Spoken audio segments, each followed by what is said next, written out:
మీరందరూ ఒకసారి గుర్తుపెట్టుకోండి, ఆ రోజు నా మీద నేనే ముఖ్యమంత్రి, తెల్లవారు నిద్రలేశాను, వివేకానంద రెడ్డి మర్డర్, నిద్రలే చూస్తే టీవీ సాక్షిలో వేశారు. ఏమని? గుండెపోటుతో వివేకానంద రెడ్డి చనిపోయాడని. నేను కూడా నమ్మాను, పాపం అనిపించింది. సాయంత్రం అయింది, పోస్ట్ మార్టం చేశాం. అది కూడా ఆయన కూతురు అడిగింది.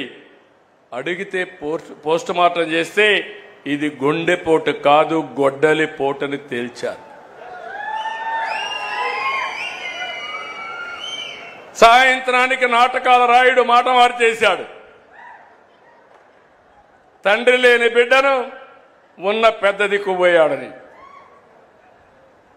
అది అయ్యింది. తెల్లవారి నిద్రలేస్తానే సాక్షి పేపర్ ఒకసారి మీరు గుర్తుపెట్టుకోవాలి.